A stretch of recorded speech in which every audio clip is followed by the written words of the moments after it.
lesson we are learning to code the target. So we've coded the ball, the goal, and we've got two targets, 2 and 3. Let's start with 2. So what we want to happen is if the target touches the ball, and we say it that way because the target is what we're coding. If the target touches the ball, then we want a sound to play and we want the target to disappear. Okay, so let's try that. So first of all, we would want an event, and we've been using the when the green flag is clicked. Then controls, we said we want an if-then statement, and we're going to want a forever one later. And then we said we wanted to sense if the target is touching. Okay, there's our sensing one. Let's pop it in there, touching the ball. Then let's go sounds, play sound, pop, and then we want it to disappear. The looks, which is hide, that makes it disappear. Let's put all of that into a loop and click it together. So now it should say that. Let's actually just test it. Okay, there we go, and pop, and it's gone. Stop. Now the number 2 target has disappeared. We need to, because the coding is said hide it, and it thinks forever. So what we need to do is tell it to show the target again when the game is started, so after the flag has been clicked. And let's see, there we go. I'm wondering if we could get it to say something as well. Let's, while we under looks, let's say +2 points. Let's test it. This is how you code. Didn't come up.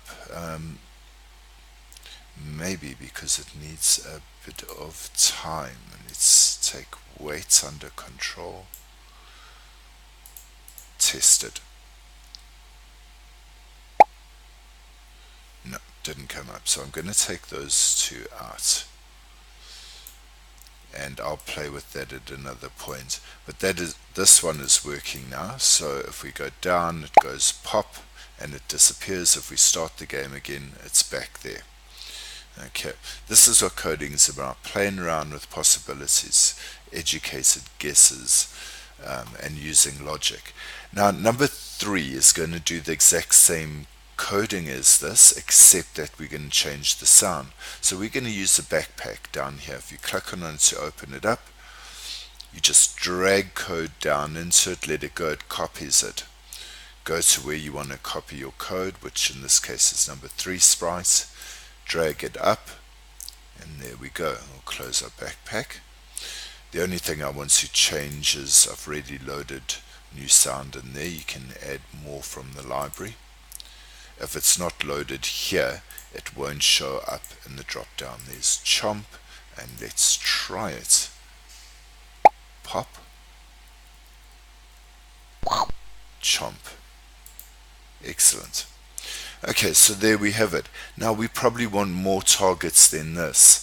So what we're going to do is duplicate these targets, and we've left it right until the end because we want to duplicate the code as well. So there's the duplicate tool. Just stamp. I'm not seeing it, so I'm just checking. Yes, it is there. And let's look in the info, show. Yep.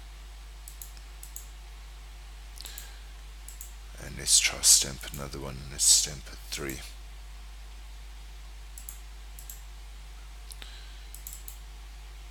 Okay, now we can just move those around and maybe put a difficult one there, see if the ball can get through. Another 2 there. I might make a few more 2s. And maybe some more. So it's it's making the copy directly on top of the one you stamp, which is why it can be confusing. So they're actually two on top of each other.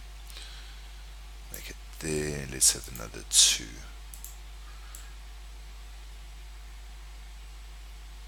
Okay, and now it should work. Let's try it.